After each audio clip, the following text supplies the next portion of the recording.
When I was in high school, my friends and I had a peculiar pastime. Like any teenage delinquent, we liked to cause trouble.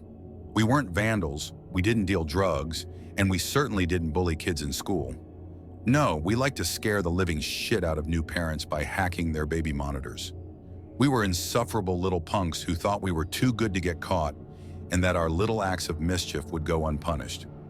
One night, however, I learned my lesson and realized that I wasn't quite as bulletproof as my tremendous adolescent ego made me out to be. Dimitri, Kurt, and I went to the same school, shared many of the same classes, and hung out almost every evening after chow time. We watched prank shows, played video games, talked about who had the nicest rack in school.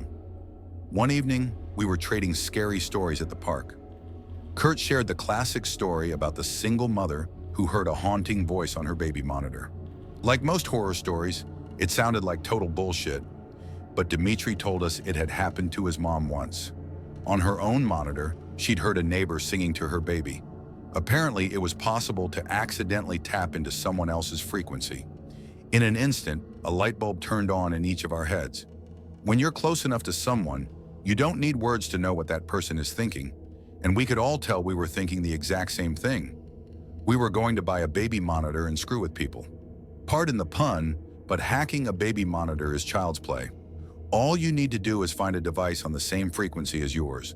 Never one to do things half-assed, I purchased a high-end monitor with a frequency dial so we could prank as many targets as possible.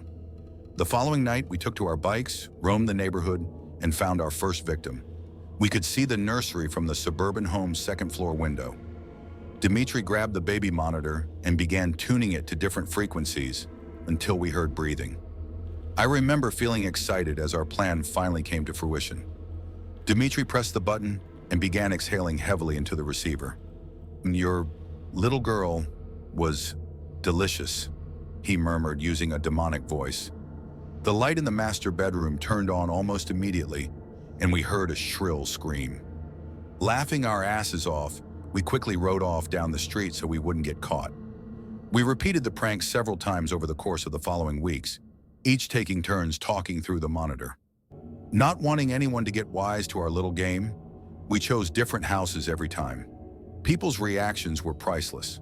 Some mothers would reply in a panic, others seemed to know it was a hoax and told us to shut up, and one poor woman even started sobbing uncontrollably, begging us not to hurt her baby. I feel bad about that last one now that I'm older, but it was hilarious to me back then.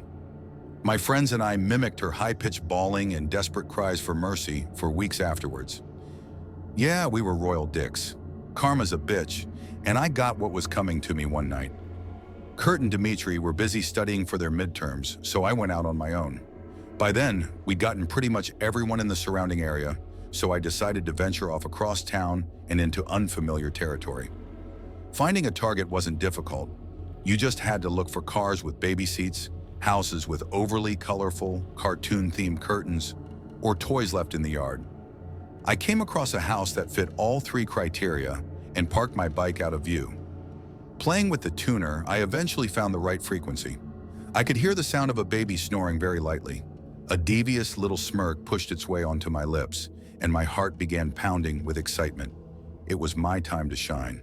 "I am watching," I whispered into the monitor, using the creepiest voice I could muster. The house remained dark and lifeless. I figured the homeowners hadn't heard me. "I stand over your bed, watching, waiting. I will get you," I said louder this time. Nothing. Just the sounds of crickets chirping and the occasional dull roar of a car driving down the street. It was a little odd. Parents usually reacted much quicker than that. I began feeling a little nervous and somewhat exposed. You know, like when you suddenly realize some creeper's gawking at you. It was getting late, and I had a long bike ride home. Just as I was about to give up and leave, I heard a strange, moist gurgling sound coming from the monitor. The quiet, rhythmic snores ceased, and I assumed the baby had woken up and was about to start crying. Instead, a man spoke to me. "You're the one being watched now. Juan," he said softly. My stomach pirouetted at his words. How did he know my name? I felt sick. Something was very wrong, and I could feel it in my bones.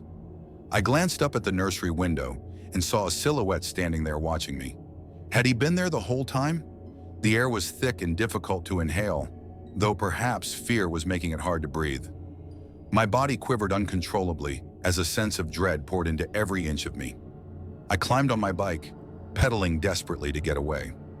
Part of me thought I was overreacting, but the overwhelming need to flee overpowered my rational mind.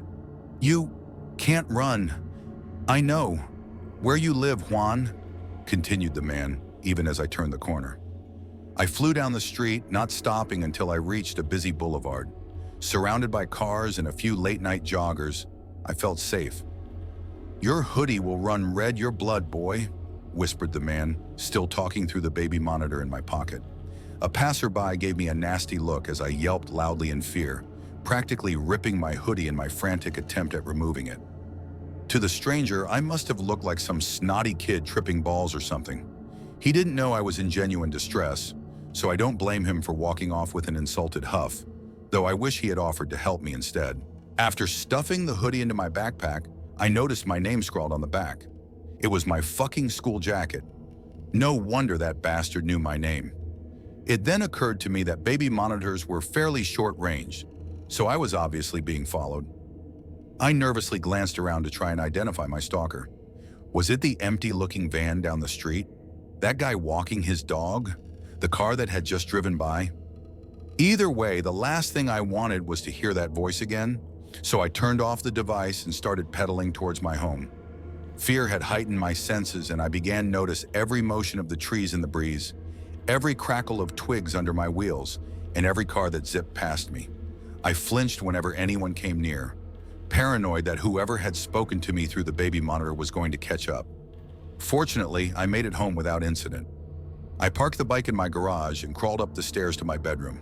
In one careless motion, I tossed my backpack and the baby monitor in the corner of my room and dove under my sheets like an Olympic swimmer.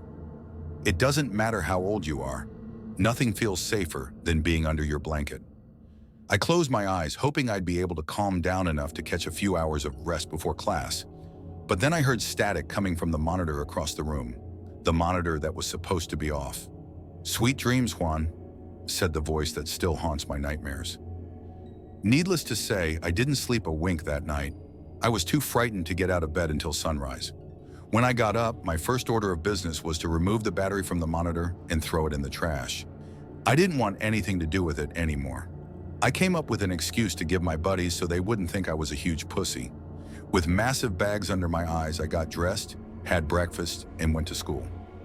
It wasn't until a few days later that I saw the house on the news.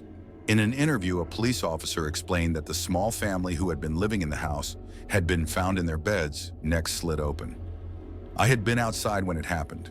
The killer had heard me on the baby monitor and decided to fuck with me. It was definitely a wake-up call, and I thanked my lucky stars that I hadn't gotten the shit murdered out of me. I was too busy feeling thankful that I survived to feel bad about the family that hadn't. Empathy, like wisdom, comes with age. Now that I'm an adult with a wife and daughter, I truly understand the consequences of my actions and the severity of the situation I put myself in as a tremendously stupid teenage boy. That dreadful night, I thought I reached the epitome of fear, but it was just the tip of the iceberg. As a father, I now know that fear thrives and multiplies when there's something more precious than your own life at stake. I can't say for sure whether the killer found me again after all these years, or whether a new breed of idiots had the same idea as my friends and I, but I can tell you that I now understand what true terror is. Last night, I heard something on our baby monitor that sent chills into my very soul, shackling me with a paralyzing fear that I doubt will ever leave me. I'm still watching